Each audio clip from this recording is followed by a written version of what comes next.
ඉස්සරහ මොනවද නේද?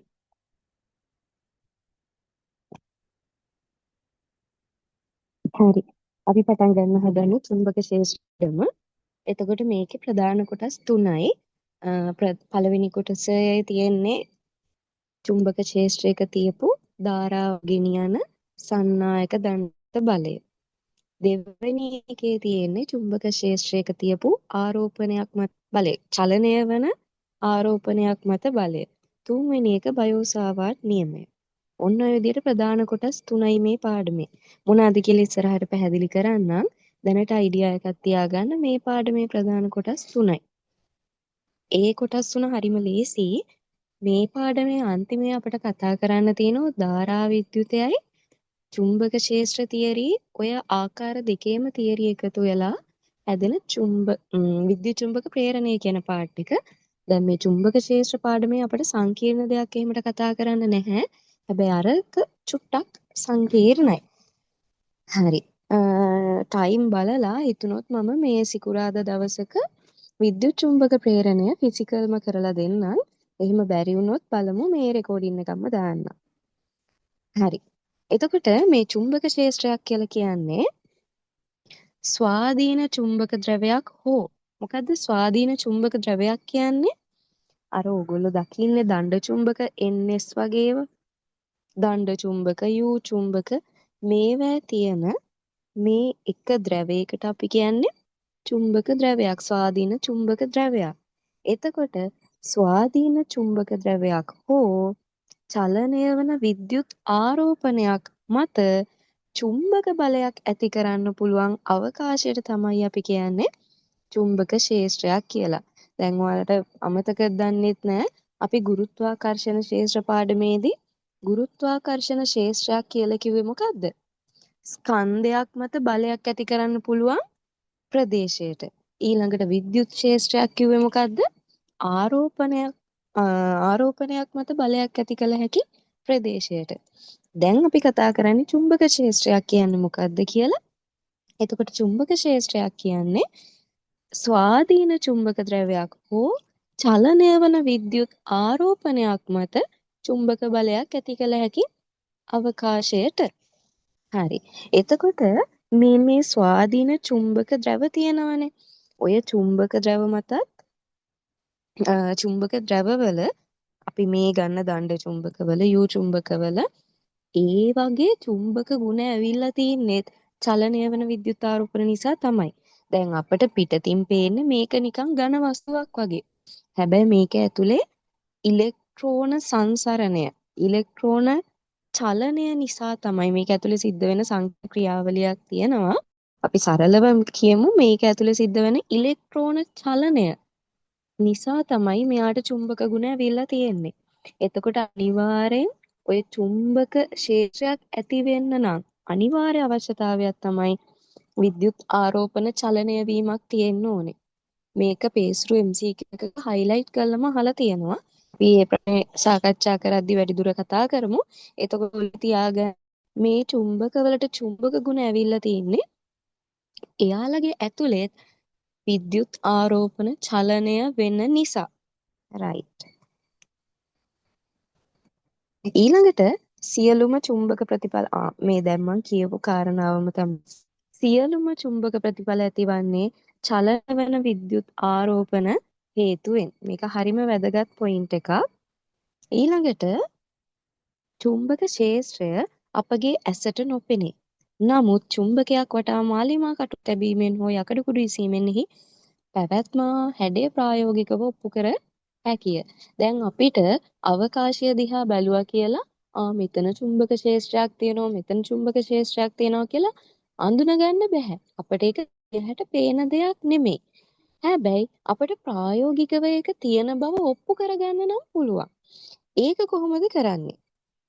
ඒක කරන්නේ අපි චුම්බක ක්ෂේත්‍රයක් අවට අපිට මාලිමාවක් තියන්න පුළුවන්. ආයි යකඩ කුඩුයි ඉන්න පුළුවන්. එතකොට යම්කිසි ස්ථානයකින් අපි මාලිමාවක් තිබ්බහම එතන චුම්බක ක්ෂේත්‍රයක් තියෙනවා නම් අන්නේ චුම්බක ක්ෂේත්‍රයේ දිශාවට මොකද්ද හැරෙන්නේ? මාලිමා කටුව හැරෙනවා. ඒ මාලිමා කටුවේ හැරෙන්නේ මොන පැත්තටද? එන් ද්‍රවයටද එස් ද්‍රවයටද කියන එකත් අපි ඉස්සරහට කතා කරමු. දැනට දල වශයෙන් ඔළුවේ තියාගන්න චුම්බක ක්ෂේත්‍රයක් තියෙනවා නම් යම් කිසි තැනක මාලිමාවක් අපි එතනින් තිබ්බහම මේ මාලිමාවේ කටුව උත්ක්‍රමණය වෙනවා චුම්බක ක්ෂේත්‍රයේ දිශාවට. එතකොට මාලිමාවේ කටුව උත්ක්‍රමණය වෙනවා නම් අපිට ඒ කියන්නේ මාලිමාවේ කටුව උත්ක්‍රමණය වෙලා යම්කිසි දිශාවකට හැරුණා නම් අපි තීරණය කරනවා මොකද්ද? මෙතන චුම්බක ක්ෂේත්‍රයක් තියෙනවා. ඊළඟට අපිට යම්කිසි ප්‍රදේශයකට යකඩ කුඩු ඉස්සහම එතකොට ඒ යකඩ කුඩු අපි ඉහපු විදිහටම තියෙන්නේ නැතුව එයා එක එක ව්‍යාප්ති හැඩ ලබා ගත්තොත් මෙන්න මේ වගේ මේ මෙතන වෙලා තියෙන යකඩ කුඩු ඉහලා මේක ඇත්තටම 100%ක්ම ප්‍රායෝගික මේ ඇත්ත රූපයක් නෙමෙයි. හරිද? දල වශයෙන් අපිට යකඩ කුඩු ඉස්සහම යකඩ කුඩු වල ප්‍රචාරණය අර ඒගොල්ලෝ ව්‍යාප්ත වෙන විදිහ මෙන්න මේ විදිහට බලා ගන්න පුළුවන්. එතකොට මේ විදිහට ඒගොල්ලොන්ගේ ව්‍යාප්තිය වෙනස් වෙන්නේ මොනවා වුණොත්ද? ඒ අවකාශයේ චුම්බක ක්ෂේත්‍රයක් තිබ්බොත්. ඔන්න ඔය විදිහට තමයි අපිට චුම්බක ක්ෂේත්‍රයක පැවැත්ම බලා ගන්න පුළුවන් වෙන්නේ. එහෙම නැතුව අපිට පියවිය හැට චුම්බක ක්ෂේත්‍රයක් දැర్శණය වෙන්නේ නැහැ. ඊළඟට චුම්බකයක් ගත්තාම කිසිම වෙලාවක චුම්බක ඒකද්‍රව කියලා જાතියක් නැහැ. ඒ කියන්නේ ඔයාට මේ විශ්වයේ කිසිම තැනක තනි එන් ද්‍රවයක්, තනි එස් ද්‍රවයක් එහෙම බලා ගන්න බෑ. හැම තැනම තියෙන්නේ එන් සහ එස් වල සංයුක්තයක්. එන් තියෙනවා නම් කොහේ හරි අනිවාර්යෙන් එහාල පහල එස් ද්‍රවයකුත් තියෙන්නම ඕනේ. උත්තර ද්‍රවයක් තියෙනවා නම් අනිවාර්යෙන් දක්ෂිණ ද්‍රවයක් තියෙන්න ඕනේ. ඔයා හිතනවා මේ චුම්බකයේ දෙකට කැඩුවා කියලා. එතකොට හැදෙනෝනේ පොඩි චුම්බක දෙකක්. එතකොට එයාවත් එන්එස් කොටස් දෙකකට වෙන් වෙනවා. ඊළඟට මෙයාව අපි පුංචි කොටස් දෙකකට කැඩුවොත් එයාවත් ns දෙකකට වෙන් වෙනවා. එතකොට අපි මෙයාව පොඩි කෑලි වලට කඩන්න ඒ කොටස් වල මොනවා ප්‍රේරණය වෙනවද? අලුතෙන් චුම්බක ද්‍රව දෙකක් ප්‍රේරණය වෙනවා. අලුත් චුම්බක ද්‍රව දෙකක් නිර්මාණය වෙනවා. හරි. ඊළඟට එවින්ගේ චුම්බක අණුක වාදය කියලා එකක් තියෙනවා. මේක පැහැදිලි කරන්නේ මෙන්න මෙහෙම. චුම්බක පදාර්ථයක් කුඩා කොටස් වලට බිඳගෙන යද්දී හමුවන සරලතම ව්‍යුහය වෙන චුම්බක අණුවකටත් උත්තර ද්‍රවයක් සහ දක්ෂිණ ද්‍රවයක් කියලා දෙකක් තියෙනවා. දැන් අපි චුම්බකයක් පුංචි කොටස් වලට වෙන් කරගෙන යනවා. කඩාගෙන යනවා චූටි කොටස් වලට. එතකොට අපිට අන්තිමේ හම්බෙන චූටිම කොටසට කියන්නේ අපි චුම්බක අණුවක් කියලා. චුම්බක අණුවක් කියලා. එතකොට ඔන්න ඔය චුම්බක අණුව කියන කොටසටත් උත්තර ද්‍රවයකුයි දක්ෂිණ ද්‍රවයකුයි තියෙනවා. යා කොච්චර පුංචි වුණත්. එහෙනම් මේ විශ්වයේ තියෙන කිසිම චුම්බක ක්ෂේත්‍රයක අපිට එන් ද්‍රවයක් හෝ එස් ද්‍රවයක් වෙන වෙනම පැවැත්මක් බලා ගන්න බෑ. අනිවාර්යෙන්ම තියෙන්නේ එන් හා එස් ද්‍රව දෙකක සංයුක්තයක්. හරි. ඊළඟට චුම්බක බල රේඛා. right. එතකොට අපි ගුරුත්වාකර්ෂණ බල රේඛා ගැන කතා කරලා තියෙනවා.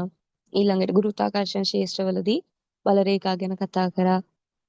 විද්‍යුත් ක්ෂේත්‍රවලදී බල රේඛා ගැන කතා කරා. එතකොට දැන් ඔයාලට බල රේඛාවක් ගැන අයිඩියා එකක් තියෙනවා. දැන් අපි චුම්බක ක්ෂේත්‍රවලත් බල රේඛා ගැන කතා කරන්න යන්නේ. right. දැන් අපි ගුරුත්වාකර්ෂණ ක්ෂේත්‍රවල බල රේඛාවලටයි විද්‍යුත් ක්ෂේත්‍රවල බල රේඛාවලටයි ඔය දෙකටම අපි අර්ථ දැක්වීම් දුන්නා.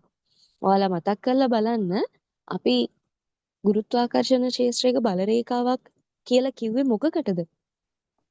ගුරුත්වාකර්ෂණ ක්ෂේත්‍රයක තිබූ ඒකක ස්කන්ධයක ගමන් මාර්ගයට. ඊළඟට විද්‍යුත් ක්ෂේත්‍රවල අපි මොකද්ද බල රේඛාවක් කියලා හැඳින්වුවේ? විද්‍යුත් ක්ෂේත්‍රයක තිබූ ඒකක ධනාරෝපණයක ගමන් මාර්ගය. එයා ගමන් කරන්නේ කොහෙටද? ඒ මාර්ගය තමයි බල රේඛාවක් කියලා හැඳින්වුවේ. දැන් මේකට ඒ වගේ අපට අර්ථ දැක්වීමක් නම් දෙන්න හැකියාවක් නැහැ. එතකොට අපි සාමාන්‍ය විදිහට චුම්බක ක්ෂේත්‍රයක් නිරූපණය කරන්න අපි අඳින රේඛාවලට තමයි බල රේඛා කියලා කියන්නේ. එතකොට චුම්බක ක්ෂේත්‍රයක් පවතින අවකාශයක එම ක්ෂේත්‍රයේ බලපෑම සහ දිශාව දෘශ්‍යමාන ලෙස නිරූපණය කිරීම සඳහා යොදා ගනු ලබන මනං කල්පිත වක්‍ර හෝ ඍජු රේඛා වක්‍රාකාර වෙන්නත් පුළුවන් ඍජු රේඛා වෙන්නත් පුළුවන්. ඔන්න ඔය රේඛා චුම්බක බල රේඛා හැටියට අපි හඳුන්වනවා. ඊළඟට අර විද්‍යුත් බල රේඛා ඊළඟට ගුරුත්වාකර්ෂණ ක්ෂේත්‍රවලදී කතා කරපු බල රේඛා වගේම තමයි මේකෙත් චුම්බක බල රේඛාවලත් අපි ඕනෑම ලක්ෂයකට අඳිනු ලබන ස්පර්ශකයේ දිශාවෙන් එම ලක්ෂයේදී චුම්බක බලය ක්‍රියාත්මක වන දිශාව නිරූපණය වෙනවා. හරි. අපි ඕනම ලක්ෂයකට ස්පර්ශකයක් ඇන්දොත් ඒ කියන්නේ අපි අර බල රේඛා අඳිනවනේ මෙන්න මේ විදියට. මේ හිතන්නකෝ මේ බල රේඛා ව්‍යාප්තියක් කියලා.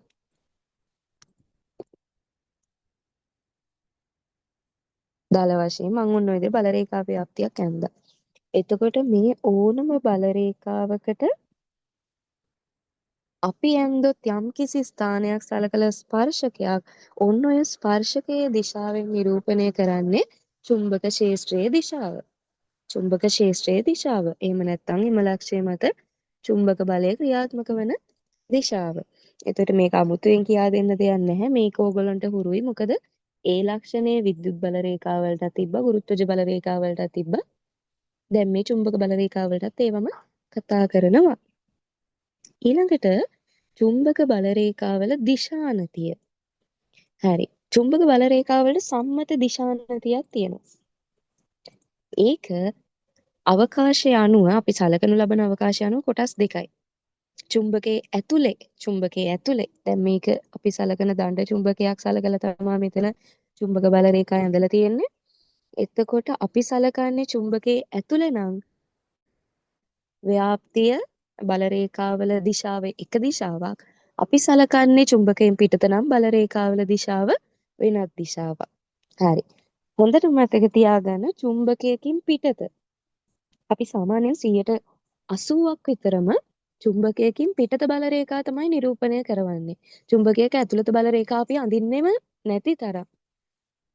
එතකොට දැන් මේ චුම්බකයකින් පිටත බාහිර අවකාශය මම මේ රූපෙන් පෙරුවොත් මේ බාහිර අවකාශය. ඔන්න ඔය බාහිර අවකාශයේ චුම්බක බල රේඛා විහිදිලා තියෙන හැම වෙලාවකම උත්තර ධ්‍රවයෙන් ආරම්භ වෙලා දක්ෂිණ ධ්‍රවයෙන් ඉවර වෙන විදිහට.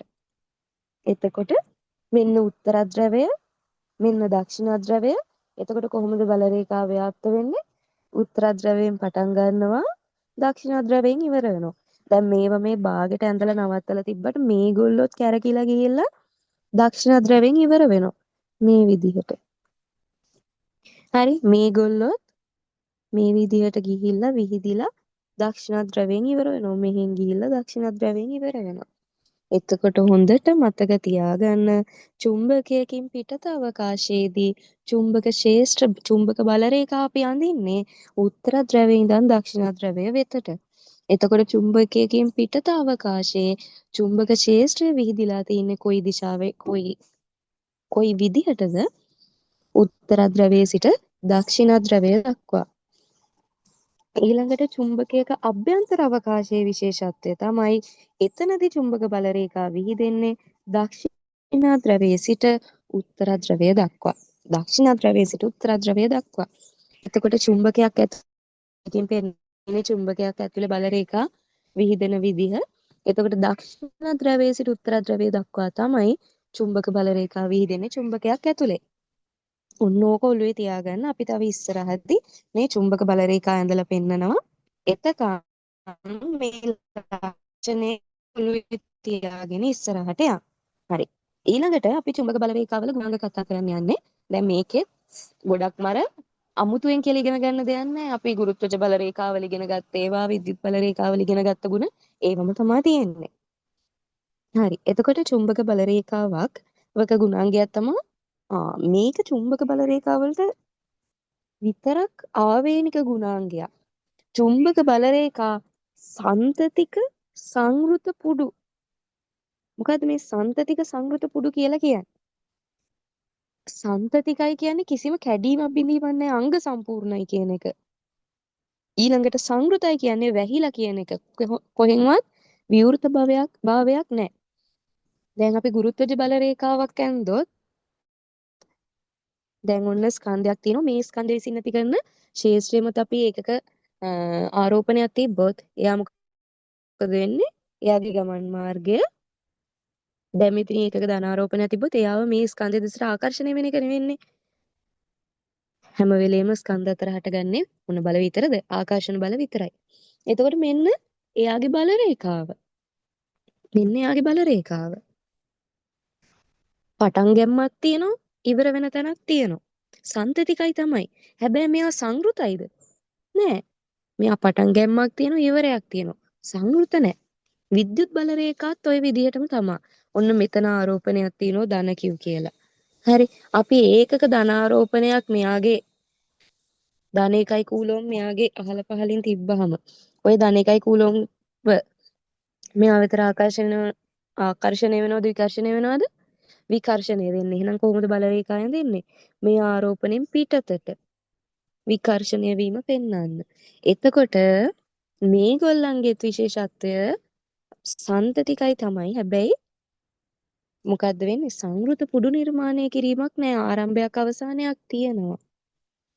හැබැයි මේ චුම්බක බල රේඛා ඒගොල්ලොන්ට නිශ්චිත පටන් ගන්න මෙතනින් ඉවර වෙන්නේ මෙතනින් කියලා අපිට කියන්න බෑ. හරි? පටන් ගන්න මෙතනින් ඉවර වෙන්නේ මෙතනින් කියලා අපිට කියන්න බෑ. එතකොට මේගොල්ලෝ චුම්බකයේ ඇතුළෙනුත් ගිහිල්ලා එළියෙනුත් මතුවෙලා සමස්ත සම්පූර්ණ පුඩුවක් හදනවා. ඒක මම මෙතන රූපයකින් පෙන්වන්නම්ද?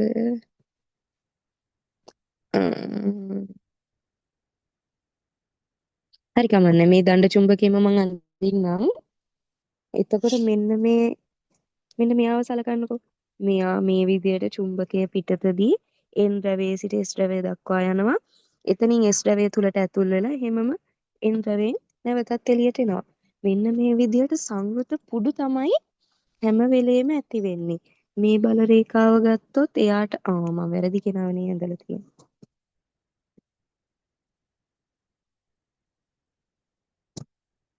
මෙයා යන්නේ මෙහිම. ඊළඟට මේ ද්‍රවය ගත්තාම එයා මෙහිම ගිහිල්ලා මෙතනින් ගිහිල්ලා මෙන්න මේ විදියට චුම්බක ක්ෂේත්‍රය තුලින් යනවා. එතකොට පටන් ගන්නෙ මෙතනින් ඉවර වෙන්නේ මෙතනින් කියලා ඔයාලට අර්ථ දැක්වීමක් දෙන්න පුළුවන්ද? එහෙම බෑ. හරි හැම වෙලේම සංවෘත පුඩු හදන්නේ සන්තතිකයි මේ සාලෝක කිරණ නෙමෙයි චුම්බක බල රේඛා. ඔන්න ඔය ලක්ෂණය ඔළුවේ තියාගන්න ඕනේ. අනිත් ක්ෂේත්‍ර දෙකෙන් මෙයා වෙනස් වෙන එක තැනක් තමයි මෙන්න මෙතන. ඊළඟට මේවා එකිනෙක ඡේදනය වෙන්නේ නැහැ. ඔයගොල්ලෝ දන්නවා කොහොමද? ගුරුත්වජ බල රේඛාවල විද්‍යුත් බල රේඛාවලත් අපි කතා කරා බල රේඛා දෙකක් එකිනෙක ඡේදෙන්නේ නැහැ.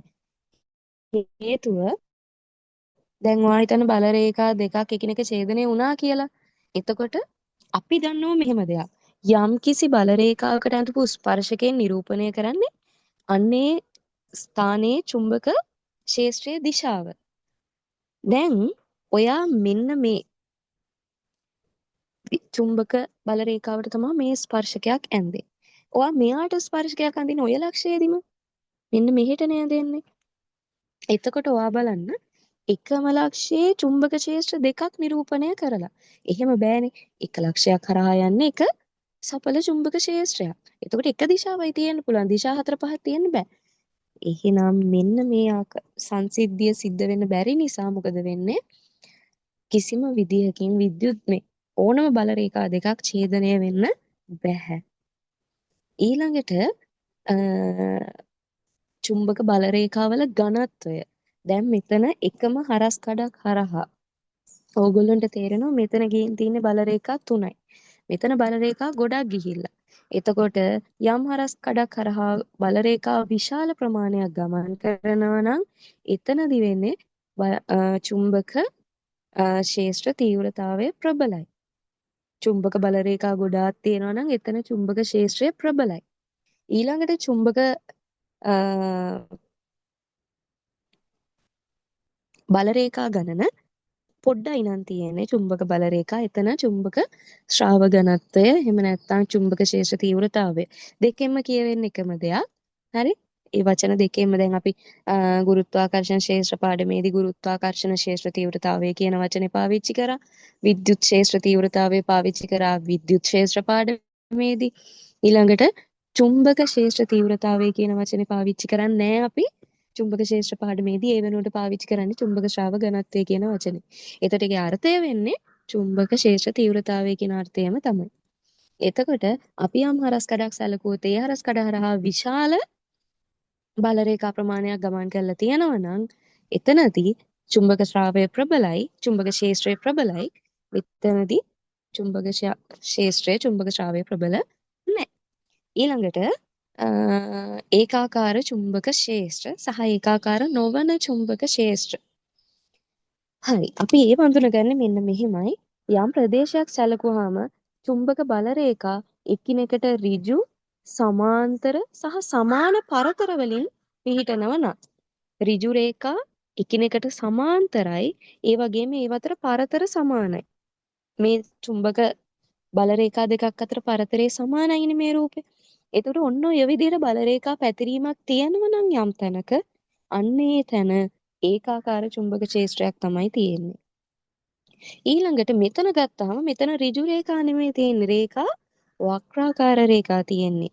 සමාන්තරත් නෑ පැතිරීම මේකේ හැටියට නම් අපසාරී පැතිරීමක් තියෙන්නේ.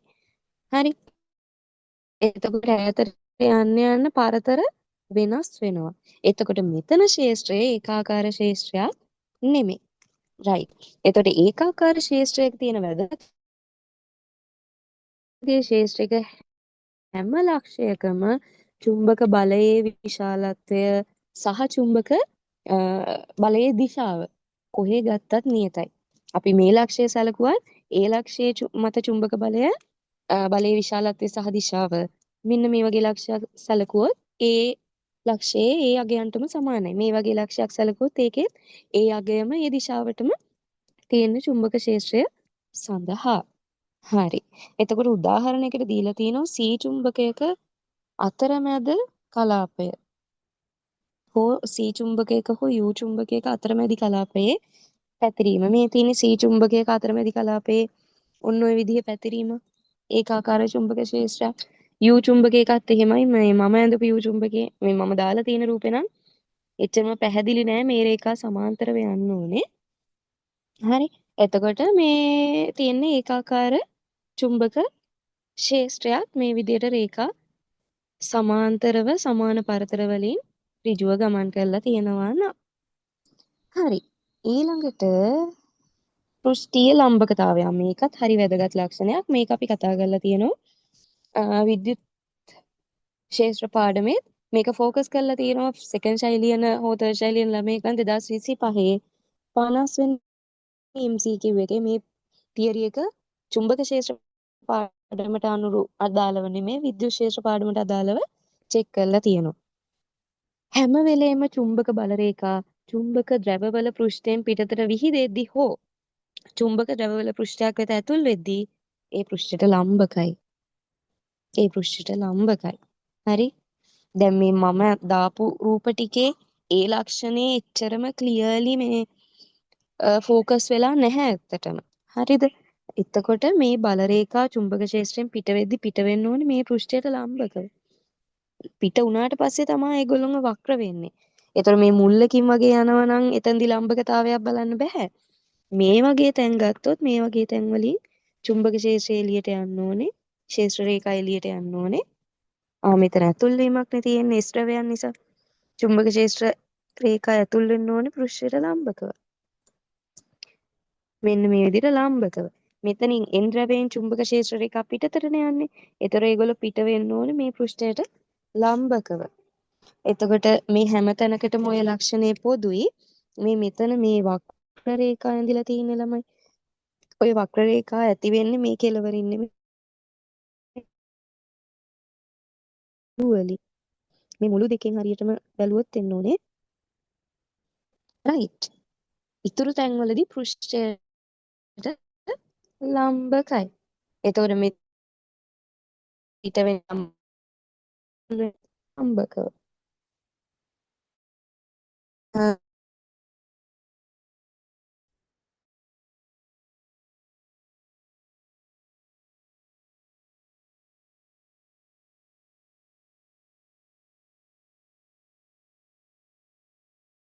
දාන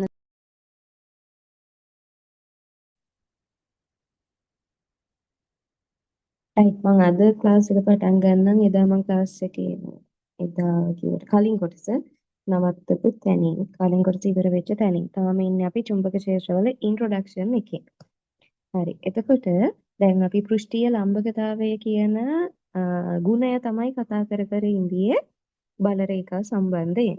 එතකොට මේ C හැඩති චුම්බකයක් ගත්තහම දැන් අනිවාර්යෙන්ම චුම්බක බල රේඛාවක් යම්කිසි ද්‍රවයකින් පිටත් වෙන්න ඕනේ පිට වෙන්න ඕනේ ඒ ද්‍රවයට ලම්බකව. ඒ වගේම යම්කිසි ද්‍රවයකට ඇතුල් වෙන්නත් ඕනේ ඒ ද්‍රවයට ලම්බක රේඛා දෙකට ලම්බකව බල රේඛා ඇඳෙනවා. මේ මුළු දෙක තියනවානේ මේ මෙන්න මේ රේඛා දෙක මේ ප්ලේස් වෙලා තියෙන තැන හරියටම ගත්තොත් උතන නෙමෙයි. හරිද? මෙන්න මේ රේඛා දෙක ඉන්නවනේ මෙහෙම. මේ මුළු වල අපිට ලම්බකතාවයක් ගන්න බෑ. මුළු වලින් මේ විදිහට බල රේඛා ආනතව තමා ගමන් කරන්නේ. ඒක නිසා ආනතව තමා ගමන් කරන්නේ මුළු වලින්. හරිද? ඊළඟට සජාතීය ද්‍රව දෙකක් අතර බල රේඛා පිහිටුම. එතකොට මෙතන N ද්‍රවය මෙතන S ද්‍රවය. සජාතීය ද්‍රව දෙකන්නේ. N ද්‍රව දෙකක් තියෙන්නේ. එතකොට N ද්‍රවයෙන් පිටතට යන්න ඕනේ බල රේඛා එයාට ලම්බකව. එතකොට මෙයා ඉස්සරහට යන්න හදද්දි මොකද වෙන්නේ? ඉස්සරහා ඉන්නෝ එයාගේ જાතියෙම එක්කෙනෙක්. එතකොට ඕගොල්ලෝ දන්නෝ සජාතීය ද්‍රව විකර්ෂණය වෙනවා. එතකොට මෙයා ඉස්සරහට යන්න හදද්දි එයාගේ જાතියෙම තව එක්කෙනෙක් ඉන්නෝ දැකලා මොකද කරන්නේ? අනිත් පැත්ත හැරිලා යනවා. මේගොල්ලොත් එහෙමයි. ඉස්සරහට යන්න හදද්දි ඒ જાතිය තව එක්කෙනෙක් ඉන්නව දැකලා හැරිලා යන එක තමා කරන්නේ. රයිට්. මෙහෙත් එහෙමයි. එතකොට ඔයාලට පේනවා මේ මැද යම්කිසි අවකාශයක් ඉතුරු වෙනවා බල රේඛා විහිදිලා නැති. ඔන්න ඔය විදිහට බල රේඛා විහිදිලා නැති ප්‍රදේශයකට අපි මොකද්ද කියන්නේ?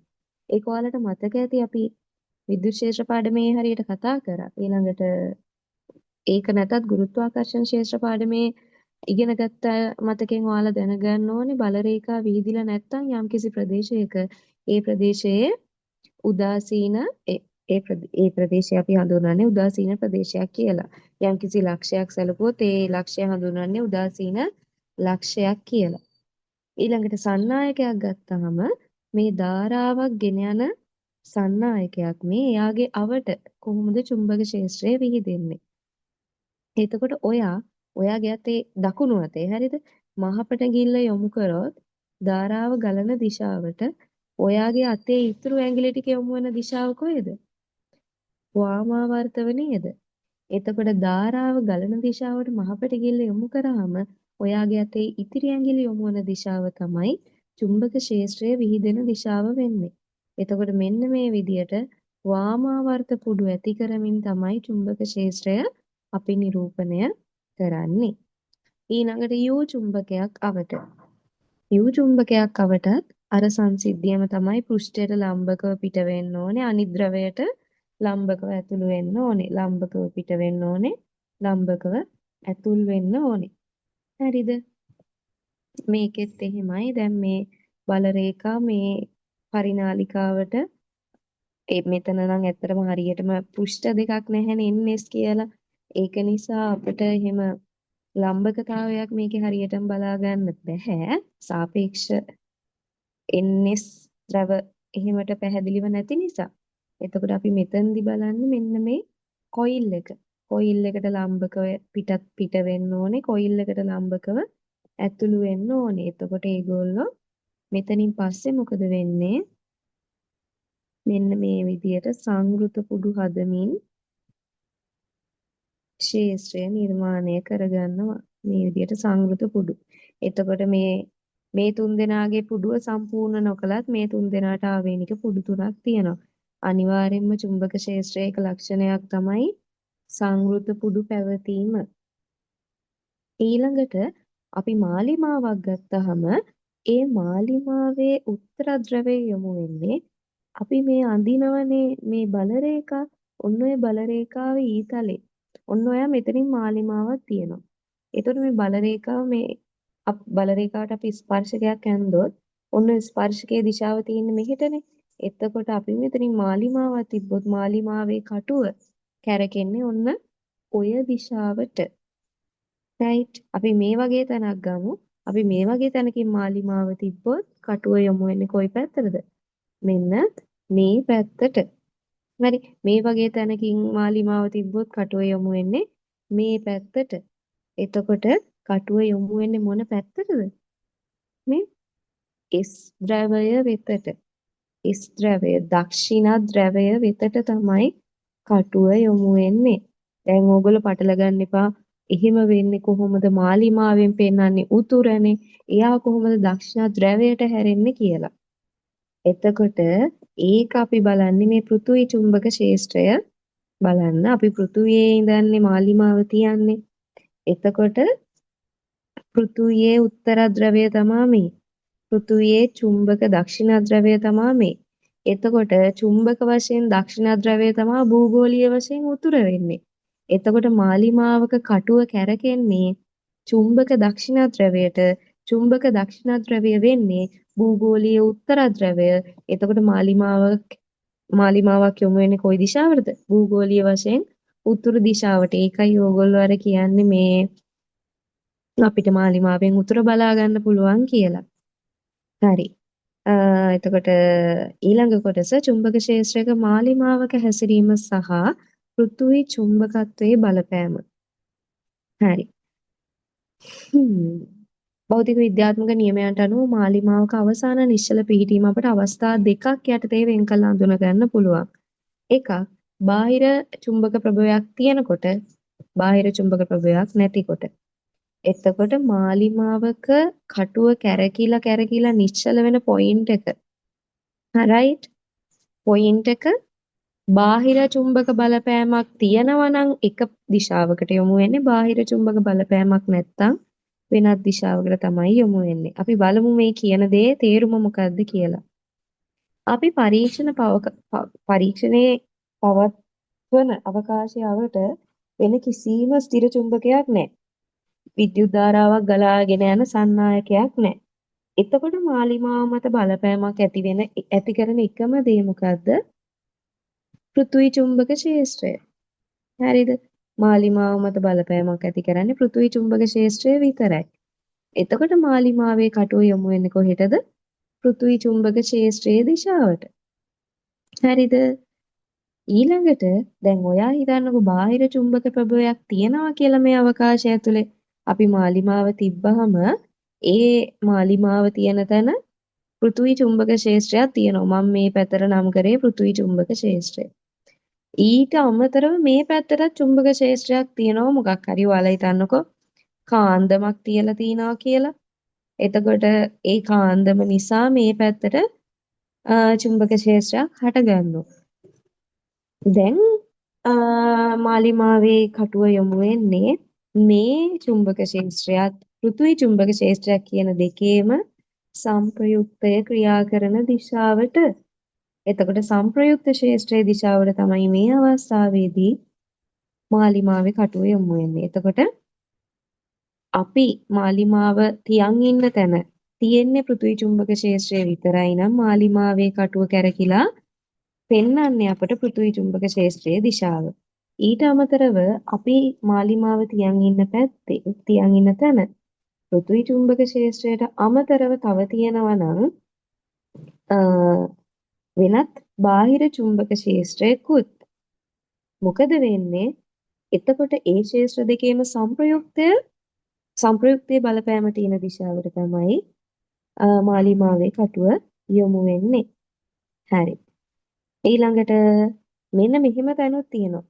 සංප්‍රයුක්ත ක්ෂේත්‍රය ශුන්‍ය වන ස්ථාන. ක්ෂේත්‍රයක් නෑ සංප්‍රයුක්තයක් හැටියට. ඒ විදිහට සංප්‍රයුක්ත ක්ෂේත්‍රය ශුන්‍ය වන ස්ථාන අපි හඳුන්වන්නේ උදාසීන ලක්ෂ කියලා. විනාඩියක් ඉන්න.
හරි.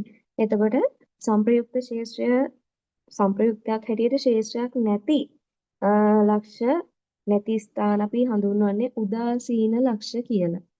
උදාසීන ලක්ෂ කියලා. එතකොට දැන් මාලිමාවේ කටුව යොමු වෙන්නේ සංප්‍රයුක්ත ශේෂ්ත්‍රයේ තියෙන දිශාවට නම්. සංප්‍රයුක්ත වශයෙන් ශේෂ්ත්‍රයක් නැත්තම් යම් තැනක. එතකොට මාලිමාව යොමු වෙන්නේ කොයි පැත්තටද? එතකොට මාලිමාව නිශ්චිත දිශාවක් පෙන්වන්නේ නැහැ. ඔහේ කැරකිලා කැරකිලා කොහෙට හරි අ, කොහේ හරි වෙනත් දිශාවක නතර වෙනවා. එයාට හිතෙන දිශාවක එයා නතර වෙනවා. අන්න එහෙම සිද්ධියක් තමයි වෙන්නේ. රයිට්.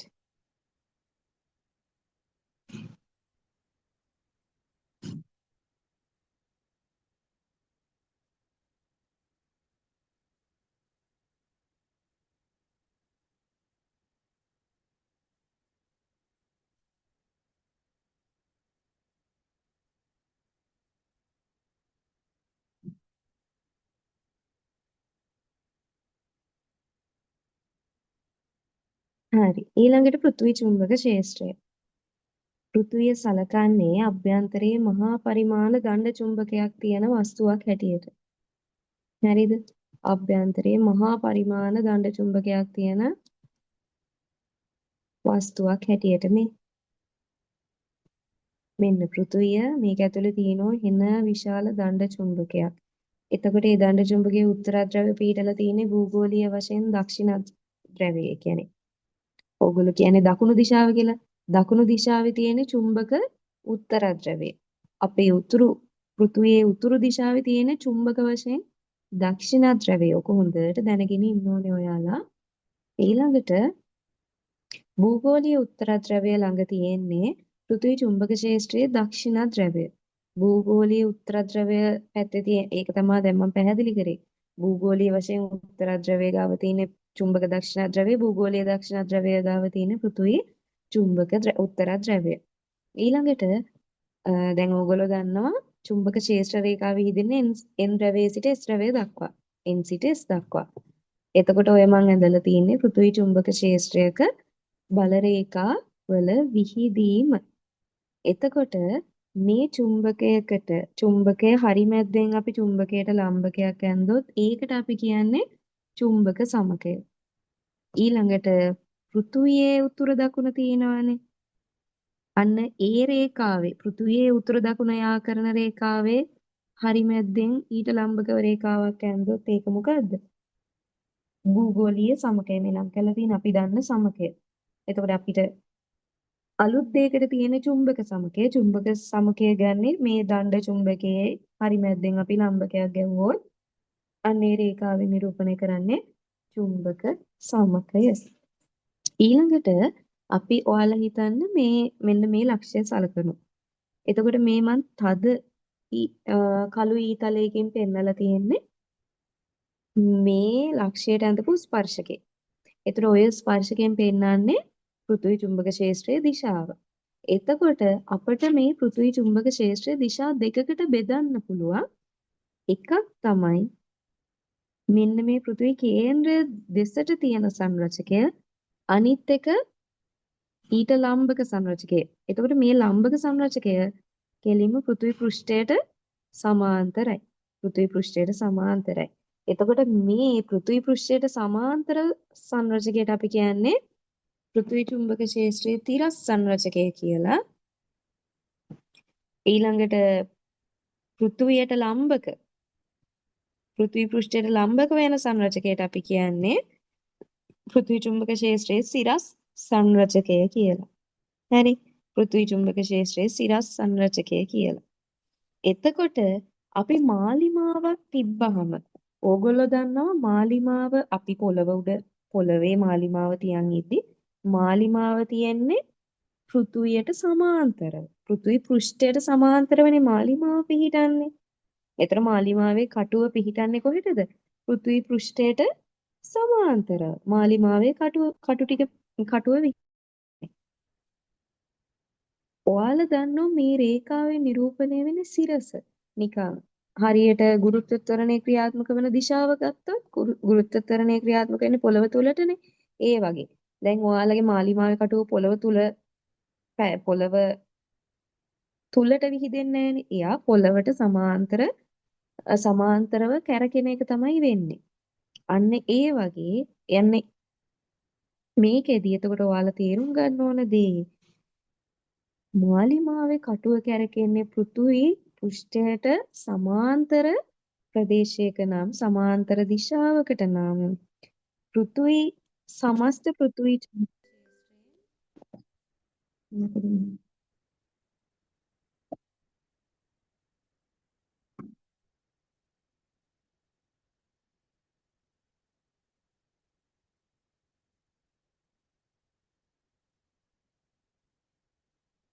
right.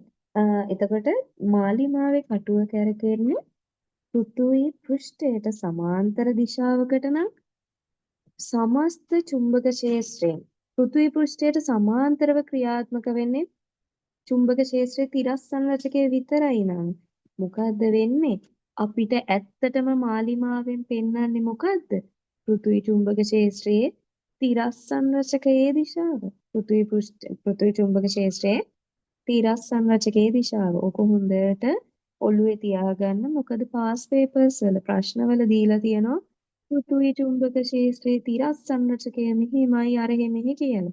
එතකොට ඕගොල්ලෝ බලනවා ඇයි මේ තිරස්සන් රචකය දීලා තින්නේ පෘථිවි චුම්බක ක්ෂේත්‍රයේ දිශාව දෙන්නේ නැතුව කියලා. හරි. එතකොට ඔන්න ඕකයි හේතුව. අපේ මාලිමාවේ කටුව යොමු වෙන්නේ පෘථිවි චුම්බක ක්ෂේත්‍රයේ තිරස් දිශාවට.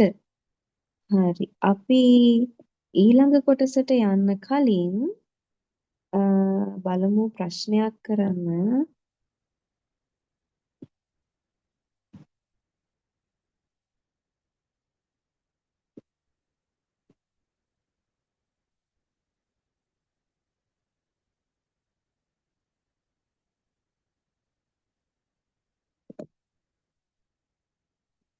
මේ ලියාගන්නද? MCU දාන්න මේ තියෙන්නේ.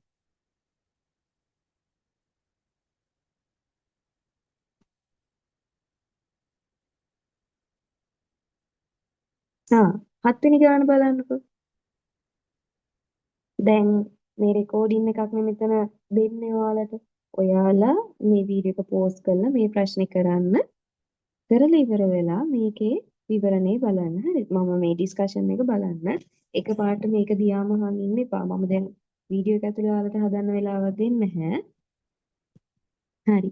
ඒ කියලා දණ්ඩ චුම්බකයක් ඉන්නවා. එයාගේ අක්ෂය පෘථිවි චුම්බක ක්ෂේත්‍රයේ තිරස්සන් රචකයට සමාන්තරයි. හරි. එතකොට ඕහිදී උදාසීන ලක්ෂයක් නිරීක්ෂණය කරන්න පුළුවන්ලු. එහෙමනම් ඒට සමාන B කියලා දෙවන දණ්ඩ චුම්බකයක් රූපයේ දැක්වෙන පරිදි තිබ්බහම උදාසීන ලක්ෂය නිරීක්ෂණය කරන්න පුළුවන් කොහේද අහනවා. දැන් A කියන දණ්ඩ චුම්බකයේ විතරක් ඉද්දි මොකද වෙන්නේ? O ලක්ෂය හටගන්නෝ මොකද්ද? උදාසීන ලක්ෂය. කොහොමද උදාසීන ලක්ෂයක් හටගන්නේ? ඕගොල්ලෝ දන්නවා උදාසීන ලක්ෂයක විශේෂත්වය තමයි බල රේඛා විහිදෙන්නේ නෑ උදාසීන ලක්ෂය හරහා. දැන් මෙහෙම. N සිට S දක්වා මේ විදිහට බල රේඛා විහිදෙනවනේ දණ්ඩ චුම්බකයක හතර වටේට. මං අවශ්‍ය කිරණය නෙමෙයි අවශ්‍ය බල රේඛාව විතරක් අඳින්නම්.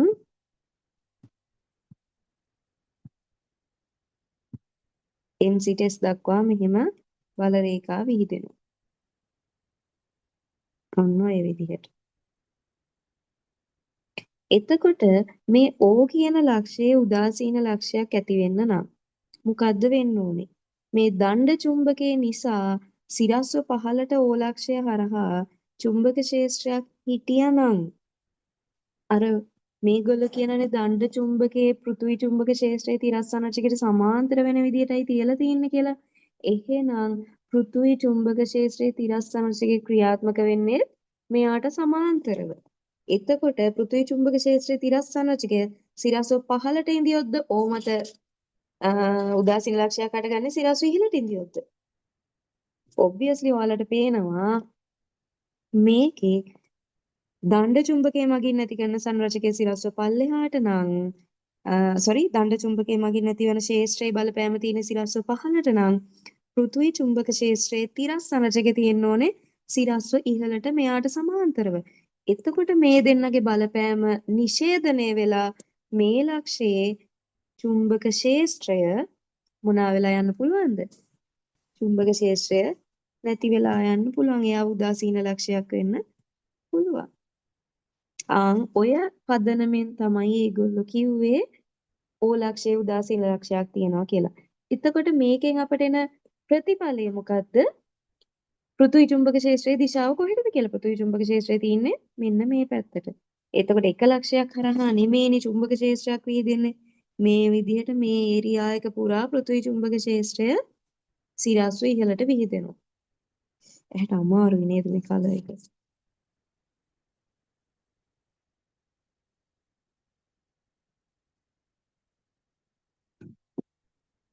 හරි මේක හොඳයි.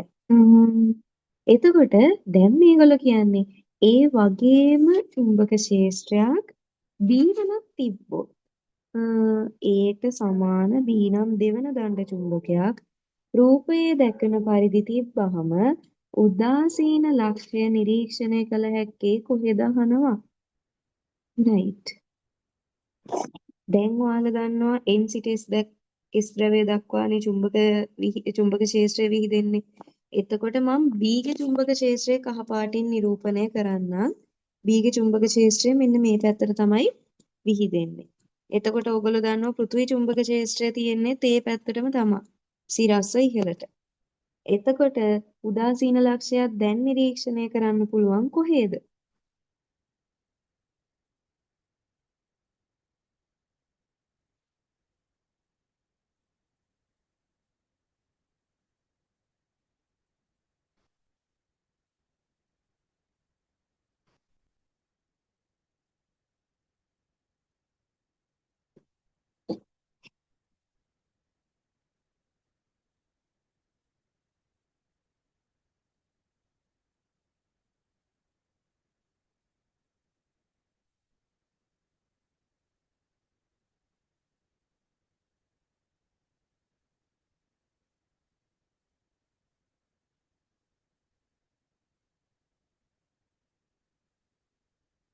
දැන් උදාසීන ලක්ෂය ඇති වෙන ළමයි R වල.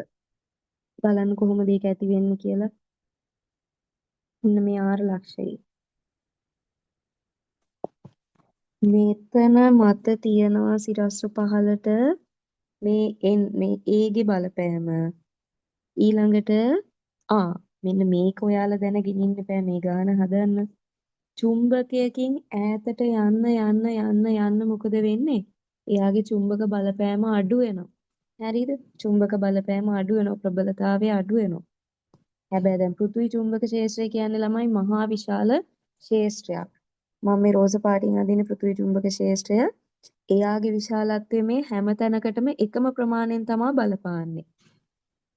ඊළඟට මේ B කියන කෙනාගේ ක්ෂේත්‍රය ඕගොල්ලෝ දන්නවා B ගෙන් මේ පැත්තේ B ගෙන් දකුණු පැත්තේ ක්ෂේත්‍රය තියෙන්නේ සිරස්ව ඉහළට B ගෙන් වම් පැත්තේ ඉහළට තමයි. අපට ඕන වෙන්නේ B ගෙන් දකුණු පැත්තේ විතරයි. මොකද චුම්බක ක්ෂේත්‍රය උදාසීන ලක්ෂයක් ඇති වෙන්න පුළුවන් B ගෙන් දකුණු පැත්තේ. දැන් ඒක වෙන්නේ කොහොමද කියලා ඔයාලට තේරෙයි. බලමු. දැන් මේ හරියේදී චුම්බක ක්ෂේත්‍රයේ ප්‍රබලතාවය මෙච්චරක් නම් ඊට එහාට යන්න මේ A ගෙන් B ගෙන් ඇතිවන චුම්බක ක්ෂේත්‍රයේ ප්‍රබලතාවය අඩු වෙවි යනවා. දැන් ඒත් ඉන්නවනේ. එයා මගින් ප්‍රබල ක්ෂේත්‍රයක් ඇති කරනවා මේ හරියේදී. ඊටත් වඩා ප්‍රබල ක්ෂේත්‍රයක් එහෙනම් මේ ළඟදී. එතකොට එයාගේ බලපෑම ඈතට යන්න අඩු වෙනවා.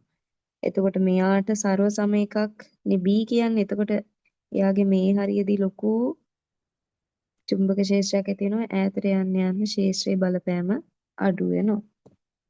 එතකොට ඔයාට තේරෙන්න ඕනේ දැන් ඉහළට ක්ෂේත්‍ර දෙකක් තියෙනවා පහළට ක්ෂේත්‍රයක් තියෙනවා. එතකොට ඉහළට සංප්‍රයුක්තය වැඩි. ඉහළ දිශාවට සංප්‍රයුක්තය වැඩි. මොකද B ගේ බලපෑමයි පෘථිවි චුම්බක ක්ෂේත්‍රයේ බලපෑමයි B ගේ බලපෑමයි පෘථිවි චුම්බක ක්ෂේත්‍රයේ බලපෑමයි දෙකේම එකතුව උඩට ක්‍රියාත්මක වෙද්දී ඒ දෙකම නිෂේධනය කරන්න නම් පහළට ප්‍රබල ක්ෂේත්‍රයක් ඕනි නේද? එතකොට පහළට ක්‍රියාත්මක වෙන්නේ කාගේ චුම්බක ක්ෂේත්‍රයද? ඒගේ චුම්බක ක්ෂේත්‍රය. ඒගේ චුම්බක ක්ෂේත්‍රය ප්‍රබල වෙන්නේ කොයි හරියේදීද? ඒට ආසන්නයේදී. එතකොට අපේ අවසාන උත්තරේ ඒට ආසන්න උත්තරයක් වෙන්න ඕනේ. ඔන්න ඕකයි සංසිද්ධිය. ආයි මං එකපාරක් කියන්නම්. පෘථිවි චුම්බක ක්ෂේත්‍රයේ සිරස් විහලට ක්‍රියාත්මක වෙන්නේ. එතකොට මෙන්න මේ වගේ ඒරියා එකක් ගත්තොත් එයාට අමතරව මේ B ගේ චුම්බක ක්ෂේත්‍රයත් සිරස් විහලට ක්‍රියාත්මක වෙන්නේ. එතකොට සිරස් විහලට ක්ෂේත්‍ර දෙකයි. ඒ කියන්නේ ක්ෂේත්‍රය සෑහෙන ප්‍රබලයි. එතකොට ප්‍රබල ක්ෂේත්‍රයක් මැඩලලා උදාසීන ලක්ෂයක් ඇති කරන්න සිරස්ව පහළට එහා සමාන ප්‍රබල ක්ෂේත්‍රයක් තියෙන්න ඕනේ. එතකොට සිරස්ව පහළට ක්ෂේත්‍රයක් ඇති කරන එකම කෙනා A. එතකොට Aගේ ක්ෂේත්‍රය ප්‍රබල වෙන්නේ A ළඟ පාතදී. Aගෙන් ඈතට යන්න යන්න එයාගේ බලපෑම අඩු වෙනවා. එතකොට අනිවාර්යෙන් උදාසීන ලක්ෂයක් පවතීමේ හැකියාව තින්නේ ඒට ආසන්නයේ. එතකොට මේගොල්ලෝ දීලා තියෙන උත්තර වලින් P Q R S O වලින් ඒට ආසන්නයේ තියෙන්නේ කවුද? R ලක්ෂය. ඒක නිසා උත්තරේ R. ඒ වගේම අපි ප්‍රශ්නයක් බලමු. තව එකක්. මෙන්න මේක. උදාසීන ලක්ෂයක් ඇති විය හැකි ලක්ෂය. රූපයේ දක්වා ඇති පරිදි දිග දණ්ඩ චුම්බකයක් තිරස් පෘෂ්ඨයක් මත සිරස්ව තියලා තියෙනවා. පෘථිවි චුම්බක ක්ෂේත්‍රයේ තිරස් සංරචකයේ දිශාව AC දිශාවට තමයි තියෙන්නේ. තිරස් පෘෂ්ඨය මත චුම්බක උදාසීන ලක්ෂයක් නිරීක්ෂණය කළ හැකි වනුයේ. AC දිශාවට පෘථිවි චුම්බක ක්ෂේත්‍රයේ තිරස් සංරචකය. හරි. එතකොට මේ ABCD ලක්ෂ ටික තියෙන්නේ තිරස් තලයක් මත. මෙන්න මේ විදිහේ තිරස් තලයක් මත. එතකොට අර දණ්ඩ චුම්බකේ නිසා මේ පෘෂ්ඨයට ස්පර්ශ වෙලා යනව මොනවාද? චුම්බක ක්ෂේත්‍ර රේඛා. චුම්බක ක්ෂේත්‍ර රේඛා. එතකොට මෙන්න මේ වගේ පැත්තකට ක්‍රියාත්මක වෙනව මොකද්ද? පෘථිවි චුම්බක ක්ෂේත්‍රය. එතකොට පෘථිවි චුම්බක ක්ෂේත්‍රය මෙහෙට නම් කොයි පැත්තට ක්ෂේත්‍රය තිබ්බොත්ද උදාසීන ලක්ෂයක් ඇති වෙන්නේ? චුම්බක අර දණ්ඩ චුම්බකයේ ක්ෂේත්‍රය මේ පැත්තට තිබ්බොත් නේද උදාසීන ලක්ෂයක් ඇති වෙන්නේ. එතකොට ඔයා සලකන්න මෙන්න මෙතන දණ්ඩ චුම්බකයේ ක්ෂේත්‍ර රේඛා ගමන් කරන්නේ මේ පැත්තට, පෘථිවි චුම්බක ක්ෂේත්‍ර රේඛාව ගමන් කරන්නේ මේ පැත්තට. එහෙනම් මෙන්න මේ වගේ ලක්ෂයක විය හැකියාවක් තියෙනවා නේද චුම්බක ක්ෂේත්‍රය උදාසීන වෙලා යන්න. රයිට්. එහෙනම් අපි ඒක මේ රූපෙට ගිහින් බැලුවොත් මෙන්න මේ A හා O අතර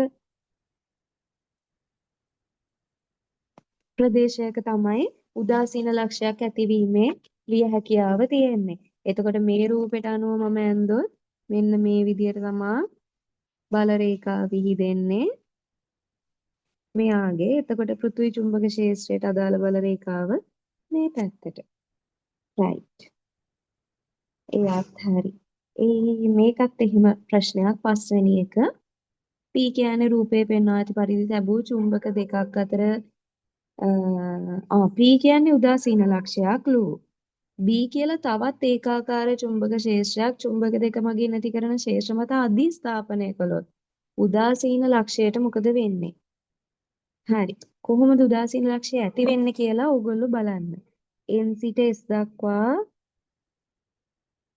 චුම්බක ක්ෂේත්‍රය විහිදෙනවා. මේකෙත් N සිට S දක්වා චුම්බක ක්ෂේත්‍රය විහිදෙනවා. එතකොට ඔයා බලන්න චුම්බක ක්ෂේත්‍රය කාටද ළඟ? චුම්බක ක්ෂේත්‍රය මෙයාට ළඟයි. චුම්බක ක්ෂේත්‍රය මෙයාට ළඟයි. එතකොට ඔයාට තේරෙන්න ඕනේ මෙන්න මේ දකුණු පැත්තේ ක්ෂේත්‍රය. දකුණු පැත්තේ චුම්බකයේ මගින් මේ ලක්ෂය මත ඇති කරන ක්ෂේත්‍රයේ විශාලත්වය මෙච්චරයි නම් වම් පැත්තේ එක්කෙනා මගින් ඊට සමාන විශාලත්වයක් ඇති කරන්න ඕනි නේද? උදාසීන ලක්ෂයක් ඇති කරන්න නම්. එතකොට ඔයාට තේරෙන්න ඕනේ P ලක්ෂය තියෙන්නේ මේ වම් පැත්තේ චුම්බකෙන් ඈතට වෙන්න. එහෙනම් වම් පැත්තේ චුම්බකයේ ළඟට යන්න යන්න එයාගේ ක්ෂේත්‍රය ප්‍රබල වෙන්න ඕනේ. රයිට්. එතකොට ඔයාට තේරෙන්න ඕනේ මේ ඊතලවල විශාලත්ව දැක්කහම එක දෙයක්. මේ දකුණු පැත්තේ තියෙන චුම්බකයට වඩා වම් පැත්තේ තියෙන චුම්බකයේ ගොඩාක් ප්‍රබලයි කියන එක. හරි. එතකොට මෙතන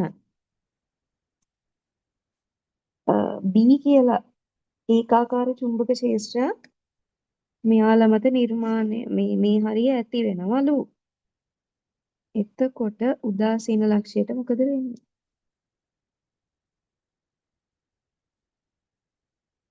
ආ එල්ල දෙන්නෙක් ඉන්නේ. එල්ල දෙන්නෙක් එකිනෙකට මූණලා ඉන්නකොට කොහොමද ඇදෙන්නේ බල රේඛා කියලා බලන්න.